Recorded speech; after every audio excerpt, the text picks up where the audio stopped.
That's really stupid. This is like that scene in Beyond the Black Rainbow where the guy was like, I'm in a conversation So but I'm anyway, half out of the shot. things unstuck. Okay. Hello! We just saw Dracula Unboned. Untold. You made it erection jokes constantly. I made two erection jokes, just two. The same one twice. Yeah. Well, because it was one continued on to the other. Okay, before we begin, this film is much better than I expected. Yeah, like everyone was like, bah ha ha. And I thought it would be like Asylum level of bad, but it was very entertaining. I enjoyed it. I was like, yeah.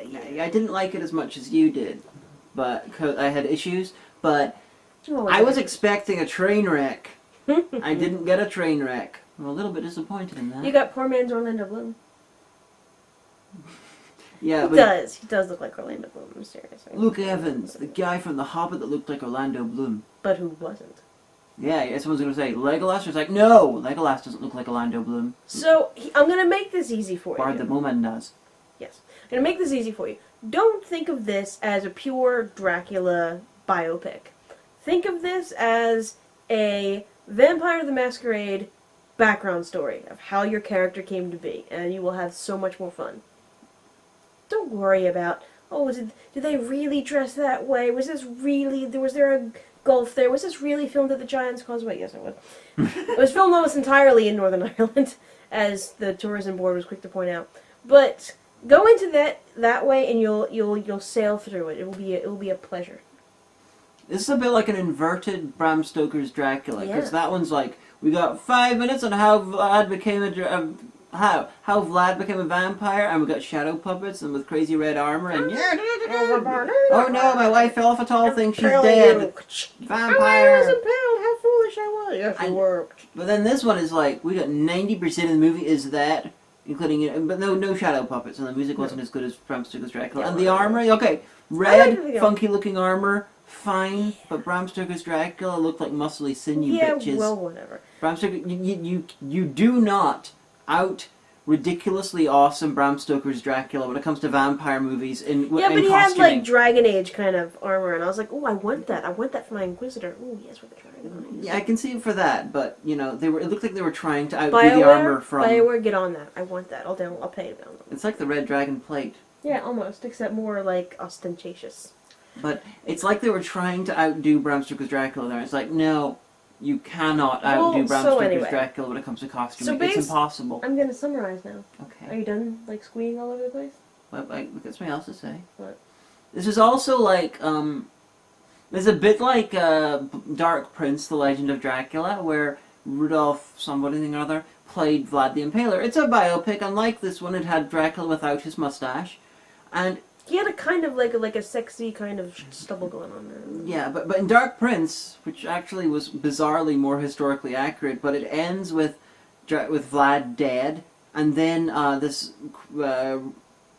bishop or something who's been annoying him the whole time, he's played by RoboCop, suddenly is like looking down at the guy's body, and then Dracula comes back to life because he's now a vampire in the epilogue, and he kills Peter Weller, and then he goes on, and I shit you not, to play Dracula in Buffy, making Dark Prince: The Legend of Dracula. You can, if you squint, you can view it as a prequel to Buffy the Vampire Slayer. Mm-hmm. So it's a little bit like that, but this has a bigger budget and it's more ridiculous. You can CGI too. So pretty much you have Prince Vlad, and he has been home for 10 years, leading the people of Transylvania, except he wasn't actually Transylvanian. Yes, he was. They're like, we're going to defend Transylvania! Transylvanians, gather around. There was actually a moment where they were referred to as Transylvanians. And I was like, did anyone have the heart to tell the writers that Vlad the Impaler wasn't Transylvanian? He was Wallachian. Wallachian, yeah. But it's like the one kingdom over. It's the Commonwealth of Transylvania. You can't buy liquor on a Sunday. So it's like 15-something or other. You're from Pennsylvania. But anyway, so he's been ruling his people for the last 10 years, and he was given over as a royal hostage to the Sultan, and so he became this huge, incredibly feared warrior, Vlad, who would impale people. Okay. There's this one powerful scene, like right at the end of the prologue, where he's like in a field of people he's impaled. He has his cross, and he's praying. And he's like, "Oh God, please don't get me for this one."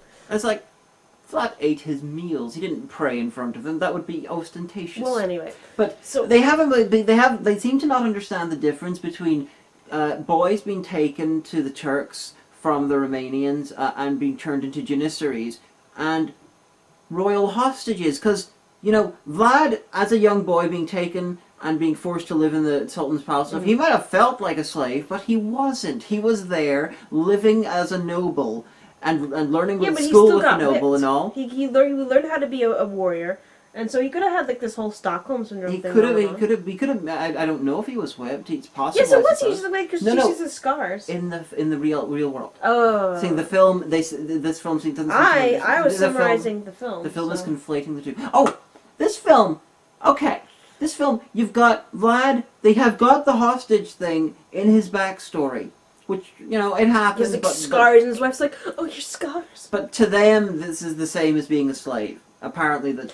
And the only person with an Eastern European accent is like one throwaway character. Yeah, but they have. Everyone is British in Transylvania. They have a blonde, effeminate Muslim guy working for the Turks who seems to really hate really Vlad. effeminate. He was just kind of And like. he was really good at fighting, and him and Vlad hate each other, and they don't have Radu the handsome in this movie. Now, for anyone who doesn't know, Radu. And we're not talking about Lupa's character. Yes, that's a different That's a vampire named different Radu, which was named after this guy. Radu the handsome was Vlad the Impaler's younger brother, who was taken as a hostage to the Sultan's palace in Turkey, and he was also. They were there to make sure that their father stayed loyal. And of course, them being Vlad the Impaler's father, the dad went, I don't give a fuck if you kill my kids, I'm going to rebel anyway. And for some reason, Vlad and Radu were not executed. I'm not sure why. But Vlad went back, Radu stayed with the Muslims, and he converted to Islam, and he became one of the high-up guys in the next Sultan's army. And he was the guy who led the forces, I think he led them personally, against Vlad during their wars Well, it looked like they kind of conflagrated that into the Sultan because they were raised as brothers. So maybe that might have been a subplot that was written, but then they had to cut out, But so then they just but we they need to have a blonde. We need to have a blonde. They paid homage to it with the one guy. We gotta have a blonde femme sort of guy because Radu. Okay, Vlad's famous for killing people to shit. I'll summarize the movie eventually, guys. Don't worry. But Radu was just famous for being femme. So, and Radu in a Turkish biopic of Vlad was played by Andreja Previc, the MTF sort of model. Oh, okay. Pre-transition. That was great. Well, there you go. Okay. So that's happening, and so now that there is peace and his lovely wife and his son, and so they believe that a company of Turks are coming through the mountain. Would you stop making faces? I can see you in the viewfinder. So they're in the scenic woods of some park in Northern Ireland. And they're probably like, filmed Game of Thrones around the corner. Yeah, but they're like, what's that noise? Is it a battle? Is it the Turks?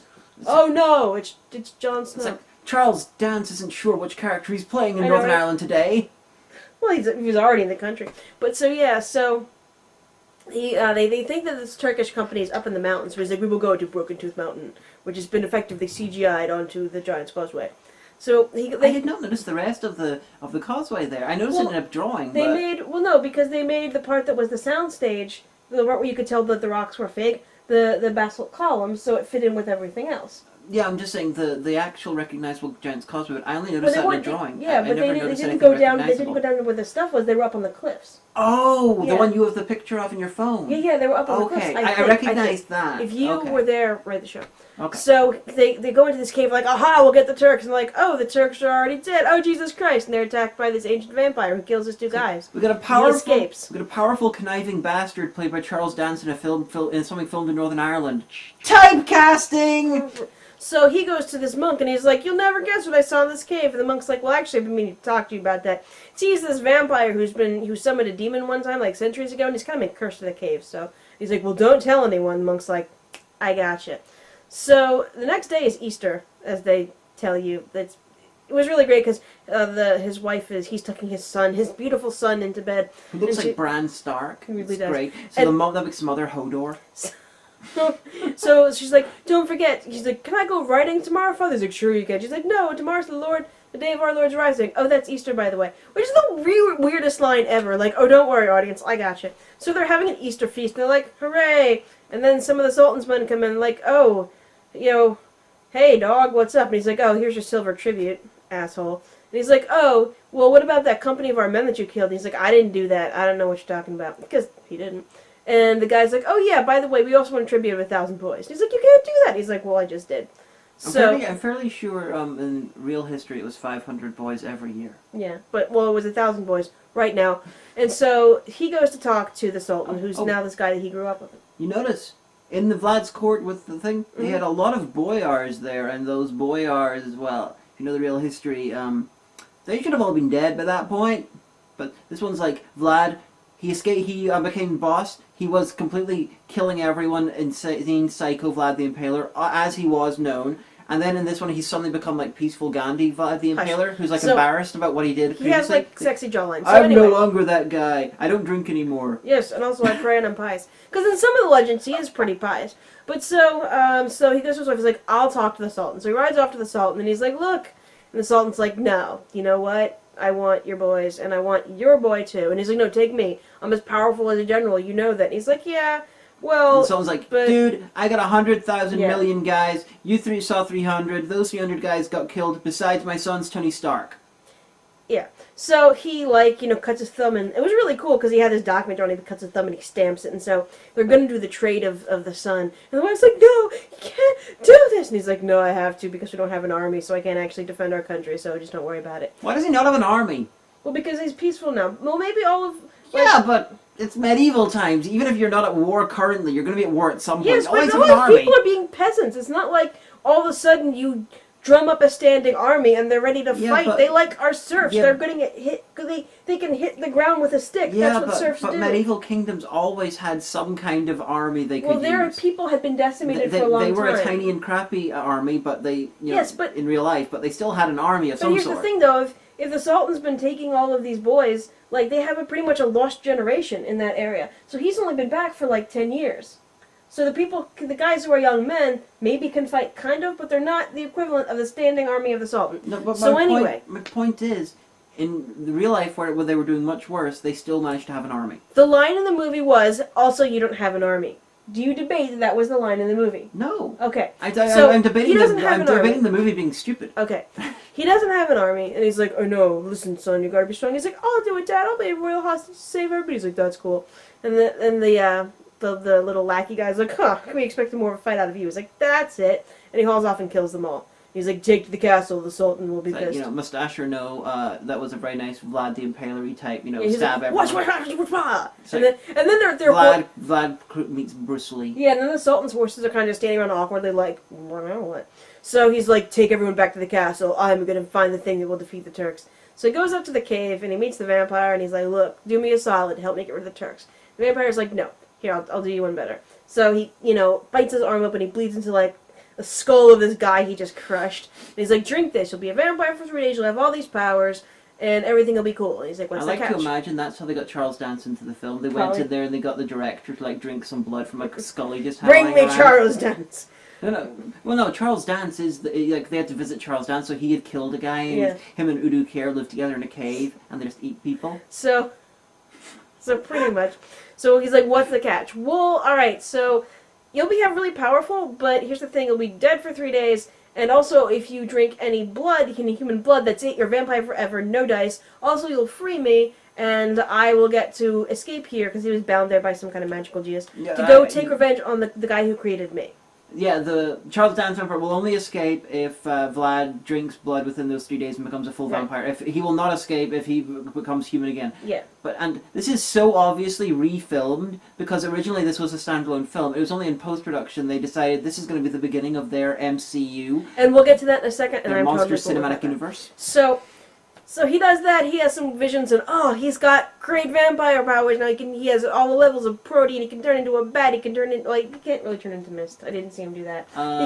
Maybe. He has super speed, he has super hearing, he can do all this crazy shit. And so he runs back to the castle, and the people are like, what are we gonna do? And he's like, don't worry, I got this. So the whole Turkish army is attacked, 1,000 troops, and he's like, and he decimates 1,000 Turkish troops. That's really funny. One night, and then, his friends and, 5 castle guards are like, what? Here we come! And we're gonna take on the two, oh shit! And he's like, just saying, he's like, don't ever ask me what happened on this Negotiations have battlefield. failed. But they were... And then later on, this guy is, like, horrified when he sees that Vlad has superpowers, and it's like, dude, last night you just saw him... He decimated 1,000 guys. That's okay, no problem. But Okay. if you see that he's got powers, whoa, technically, too much. because someone will say he did not decimate them. He did not kill 1 out of 10. He killed them all. Okay. But, you know what he I mean. decimated them times 10. Yes. So he's like, don't worry, we have to get everyone to this monastery He because... decimated them. I can't think in metric. But so, like, oh, we'll get everyone there. Just go, just go. And so they're in camp, and his wife's like, sexy time, baby. And he's like, I can't do this. Because he's Castle Dracula is now blood. on the a bottom of this valley thing, even though Castle Dracula was on top of a mountain, even in the book and in reality. They didn't have, I don't think they can't film in, they can't put it in the Sperrins. It can't be like, oh, there's Castle Dracula on the hills dotted But with then sheep. they put like a monastery there. They replaced, in the story, they replaced the actual location of Castle Dracula with a monastery. So like, and the castle in real life, it was built by the boyars that he wiped out for bleeding the country dry, and he made them build till they died of exposure and hunger and stuff like that. Well, but he had a sexy jawline. So then his wife's like, oh my gosh. It's like, oh, that was a rough weekend. I'm gonna be peaceful now. Oh no, I can feel her blood. I'm gonna run into the forest. And there's a creepy little guy who's the only guy in the whole entire movie who actually has an Eastern European accent. He's like, I know what you are. Look, you can have my blood. It's like, my master. Get away from me. I hate you. It's like, fuck off, Johnny Depp, Jack Sparrow, Renfield. What the fuck are you doing here? So then he's like curled up in his tent. His wife's like, oh, your scars are healed. And he's like, then he confesses what's happened. And here's the one thing that I would have done differently as a script writer if I was writing the script. She's like, what happened to your scars? What's happening to you? And because this is supposed to be taking place in Christian Europe, he could have been like, I think he was Greek Orthodox. He could have been like, Romanian Orthodox. I would have had it that he says, I prayed to God, I prayed to God and I begged for help, and God sent an angel to me, and the angel healed my scars and the angel gave me the power of the Lord to vanquish the invading Muslims, and so it won't last for very long, but I have weaknesses, for I could not be as perfect as the Lord's angels. And that's why he has his allergy to silver all of a sudden. That's why he burns in the sunlight. And then she could have been like, oh, he'd be like, but I must work quickly, for the Lord has given me but 3 days, and if I cannot complete the task, I was unworthy of the powers of God. I'm a superstitious person from the Middle Ages. That sounds perfectly acceptable. Exactly. And so, but he tells her I'm a vampire. She's like, that's cool. I just remembered, Vlad was Orthodox, I believe, but then he converted to Catholicism later in life. Yeah. And so he's like, I can't go out in the sunlight, so you lead everyone off. And she's like, okay. And so, of course, the refugees get attacked in the night. And as soon as the sun goes down, he bursts out his bats and he, bats the shit out of everybody. And it's really nice little. He was a Batman. In fact, you could also call this Batman Begins. But yeah, so everyone gets to He was also a bit of a dark knight. True. And he did rise. I'm gonna hit you if you don't stop. I'm summarizing the movie. The sequel's gonna be called Batman Returns. Okay. So they all get to the monastery, and he's like, "Stop praying, we got shit to do." This Batman will live forever. Stop it. And so somehow the head monk, who he told no one to tell everyone about the vampire thing, figures it out, and he's like, "My lord, let me kill you while you can still be redeemed." And he's like, "No, that's stupid. That's not the plan. I gotta kill people." So he takes a silver sword, and slices open the tent, and everyone sees. Oh, the power is about to go out. It's okay for now. It'll start flashing. Whenever it's bad. So, and everyone's like, oh, we were right, he is a vampire, and they set the thing on fire, and he almost dies, but he doesn't. And he's like, is this the thanks I get? I fucking did this for you fucking people, and everyone's like, well.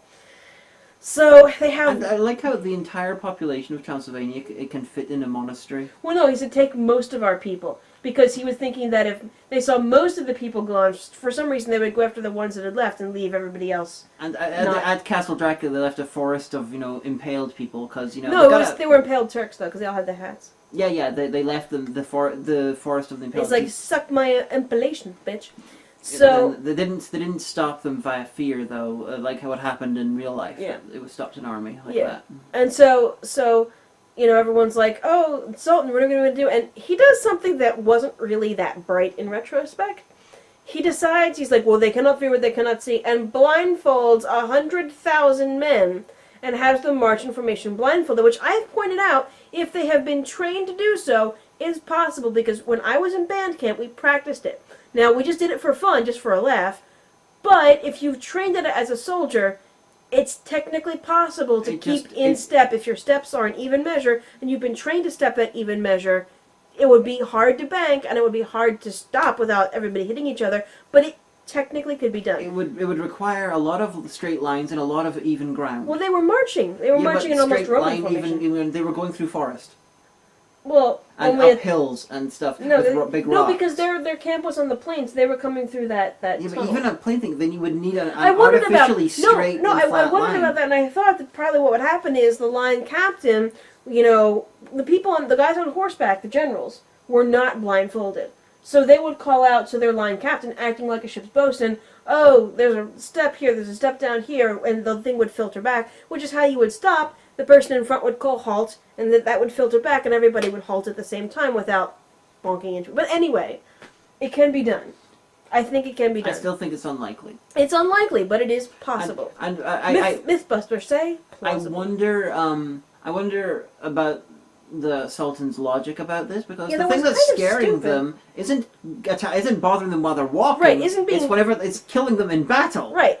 So it was. We're gonna be really good soldiers. I'm totally not afraid right now. I'm stabbing my friend. Stop it. It was stylistically interesting, but it made no sense. But so he's like, I have this one night to kill them, or my powers will go away. She's like, I have faith in you.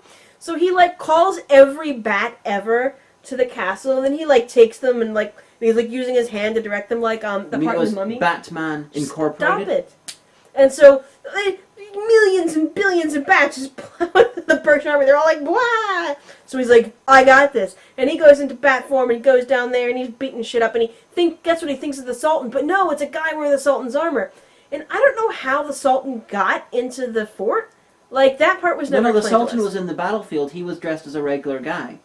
It was a bunch. It was one of his assassin guys got in there. The Sultan. I don't know how the Sultan's men got in there, but the Sultan himself didn't go in the castle. But he wasn't the guy. But I don't know. Yeah, we don't know how they got in. And just random. And the guy who was trying to defend the Vlad's wife and son. Who was he?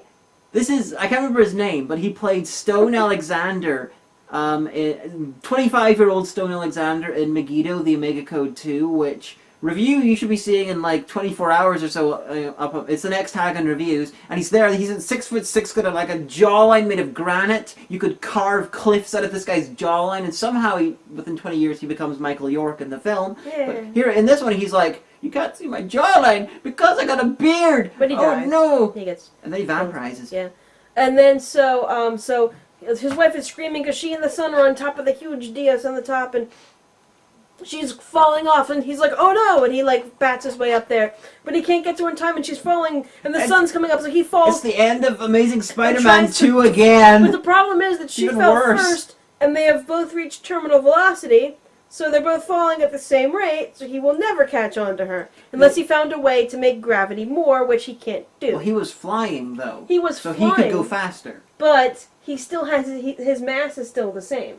Yeah, but that's why he couldn't catch her, because he couldn't get his mass to go faster. But gravity is how you're getting pulled. He is propelling himself. Yes, but terminal velocity is still how it's 9.6 meters per second. And that's the force that gravity exerts upon you. Yes, but he's not working. Gravity is not what's pulling him towards her. He's flying towards her like he would fly upwards or fly across. Yes, but he still remained the same amount away from her as they fell, and I think that was due to terminal velocity. If you understand physics, write the show. But so she dies, and he's like, no, and she's like, no. It's like the Gwen Stacy bit. It's like as the sun is rising, and even if she fell from that height, she wouldn't have woken up again. But she was like, listen, you have to drink my blood and get our son back and become a vampire and doom your soul and ruin everything forever to get our son back. Because I'm totally going to turn into Winona Ryder. Yeah, and she's like, but I'm going to die anyway. And he's like, no. She's like, do it. He's like, okay. And I'm like, yes, finally, do it, vampire. Let's kick some ass. And he's like, oh, I'm drowned. And I'm like, it's all going down now, motherfucker. So he goes into this castle and finds all of the still, people who are slowly dying from their injuries. Yeah, the Turks aren't like, we're an efficient army, make sure you're dead. No, we're going to leave you there so you can get revenge and become a supernatural monster. So he's like, he goes, do you want revenge? The guy's like, uh-huh. He's like, drink of my blood. I was like, yes, great, Childer. Do you want to become a vampire? Well, I'd rather become Michael York and then battle Michael Bean in the Omega Code 2. I am so happy. I'm like, yeah, get some, because, in World of Darkness, you play vampires who are the good guys. So I'm like, yeah, get some. So he and like there's this huge like darkness coming, and they're like, "What's that?" Sultan, he's like, "I don't know," and. Then he's like walking and a like, vampiric army coming. He's just destroying everybody. I really wanted the Sultan to say something about shaitan or something. One of the Quranic words for like Satan or something. I was like, that ain't in your Quran, isn't it, buddy? And the thing is at the beginning of the movie, I was thinking to myself, this is quite Islamophobic. And then I remembered, oh wait, this actually happened in history. So I didn't feel bad about it. Parts of it happened. Sultan being a complete, and powerful trying to invade bastard. Europe because that there all was happened, lots of attempted invasions from the Middle East into Europe. Yeah, and vice versa. Yeah. It's the Middle Ages. Everyone invading everybody. The Middle Ages. Everyone's a cunt. Yeah, but he faces down with the Sultan and for the life of his son. This was insane. This was so great because they had great armor, and so the Sultan has surrounded himself with all the silver tribute money, and it was cool. Okay, I don't understand why vampires are suddenly susceptible to silver, but whatever. Let's go. Well, that's in the vampiric lore. That's fine. Yeah, but sometimes it is, but sometimes it isn't. It depends on the type of vampire and the type of fiction. But in this one, it was already established. Yeah. We'll go with it. My problem is that why is he so afraid? The silver is all in the ground. But it looks like, his view was like blurro vision, so it looks like it had a kryptonite-esque effect. Yeah, that's ridiculous. It's like it's on the ground. He's wearing his armor. His armor's his skin is not touching. He only takes damage from it when it touches him. Yeah. But he's disoriented. Yeah, that's what I found laughable and just ridiculous in the finale. Well, you know what you could say is if you were doing this like White Wolf wise, that he would be at -2 dice pull, -2 or -3 as he loses health levels. See, what I really wish they had done is, the Sultan had set this whole thing up. I'm gonna have a man-on-man battle with you. Look at this, you're afraid of silver. Ah ha ha! I'm gonna totally kill you. But he has like sacks of silver hanging, and he occasionally slashes, or he like throws it up in his face like dust. Yeah. So, and then he's like, then he's down. He's like, ugh. The Sultan's like, if I put a stake through your heart, you will die like any other man. I'm like, no, you gotta stake him to the ground and then behead him. It's hard to stake someone. Oh my gosh, you have to win 2 of 3 consecutive challenges, and then you kill Dracula with a stake. Yeah, you can't. And so he's like, I'm gonna stake you. And for some reason, the stake was like magically eroding his armor, even though there was like nothing magical about it. And he was like, back like form, crazy electric effect. And he's like, I am the son of the devil, and he I don't care that the Sultan was not a vampire. He fucking diablerized him. He drank his fucking soul.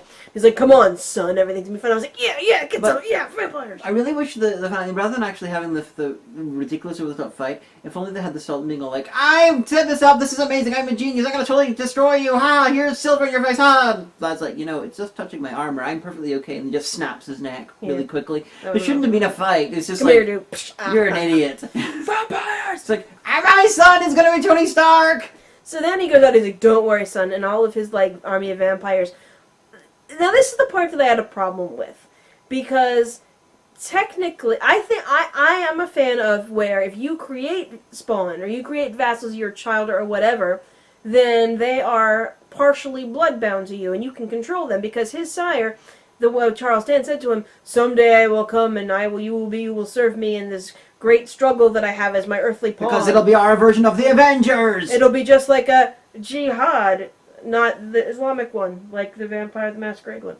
And so all of his kids are like, we'll just kill your son, and then you'll be free of all the mortal fetters, and we can go do shit. And he was like, this might have been a flaw in my plan. So he takes, what's his face? Stone Alexander, and he that wasn't Stone Alexander. That was the older guy. Stone Alexander was and then fucking stakes him, and he and then the others are like, it was a nice. We learned nothing. Time to kill your son. It was a nice bit of imagery with Vlad the Impaler as a vampire impaling someone through the heart. He's your vampiric lord, motherfucker. You are staked and impaled, bitch. Although I still maintain the more childish vampire versions are the ones where you got the stake through the heart to kill them. Yeah. The more hardcore, the more adult versions. The more powerful you are as a vampire. You've got to. The stake traditionally was used to hold them to the ground so they couldn't move when you beheaded them. Yeah. But anyways, this guy he hadn't only been a vampire for a few hours, so he had just turned. Yeah. So I could see that. But he was like Shovelhead. They were like a Sabat army. So then it's like they're just angry and new vampires, no idea what they're doing. So they're like, we learned nothing from that, and we're not afraid of the fact that you're an elder vampire compared to us. And so the priest, you're like 4th generation, we're 5th generation, Charles Johnson's like 3rd. 7th. And so So the monk who still lived is like holding cross. He's like, what? And they're afraid of it, but and no vampire. he's not. Yeah, for some reason, but no vampire behind the monk, sort of goes like, yeah. They're like, oh no! I didn't think of this. So he's like, give me painted this cross on his back. He's like, give me the child. He's like, go with him. I love you forever. Just go. So then he he breaks obtenebration 10 and parts the clouds, and the sun is killing everyone. He's like, and he's like, I will die and be pious. And so you're like, well, that's the end of that.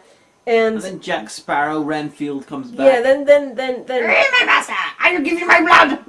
Then the only Eastern European in the movie drags him back and out of the sun. He's like, oh, here you go, master, and he heals. But so his son becomes prince, and he's like, and it was good, and I ruled, and he saved us all, and things and stuff. I was annoyed at that. I wanted him to be raised to become the first Van Helsing. Yeah, but that's like a few hundred years too early. No, the family before that who were dedicated to hunting vampires because right. they know vampires are real. Like the priest becomes is the Van Helsing guy and trains him and like adopts him as Van Helsing. No, I like this one better.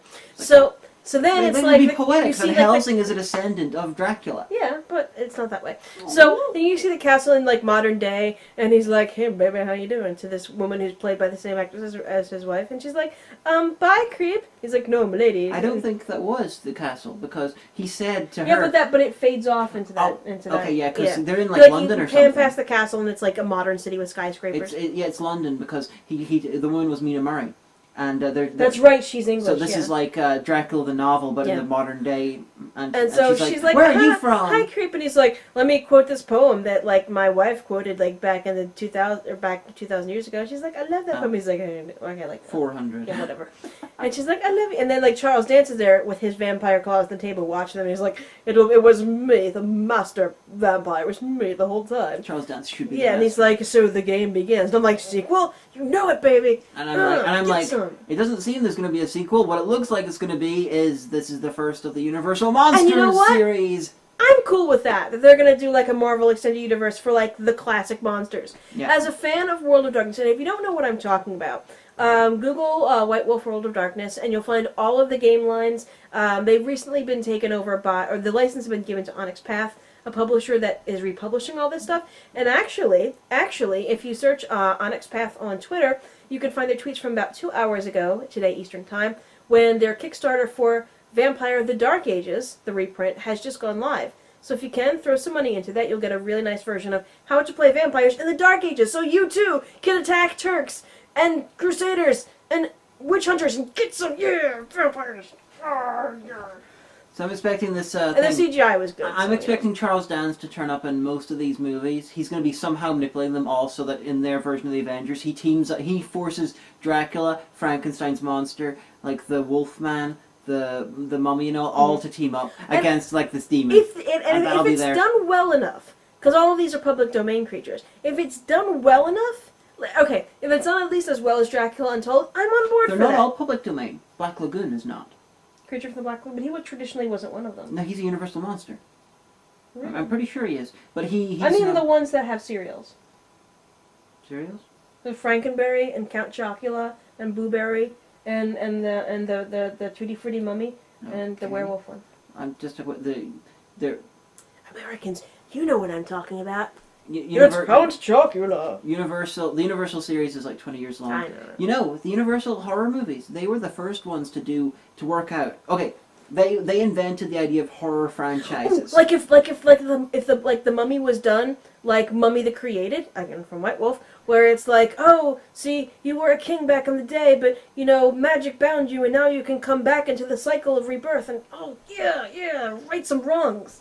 We'll see. It's going to be really good. But the Universal Monsters, if I remember correctly, they invented the idea of horror franchises. They invented the idea of team-up movies. They also invented the idea of like comedy sort of team-ups as well. Also, this was not a horror movie. Yeah, it was an action-adventure movie. This was a fantasy. This was a historical fantasy. Yeah. Yeah. But the I could get into this, and I think that you should too. Don't believe the hype. I mean, if you want a piece of classic cinema, okay, maybe give it a skip. But, you could do better. I mean, it's entertaining if you go on a matinee or, like, one of the half-price nights. You'll be entertained. And that's what a movie's all about. Like I said about Pacific Rim. It's not exactly Citizen Kane, but it's entertaining, and that's what you want. You can quote me on that.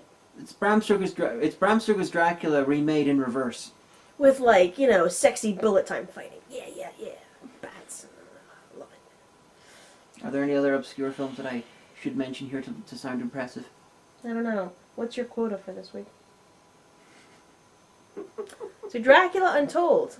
Untold is why it was good, but it is. So yeah. But it was told, so it's not called Dracula Untold anymore. It can't be because it was told. Well, no, it's like a book. Like it's in the past, but it occurs every time it's read. Again. Dracula. It's mutable time. Dracula Told.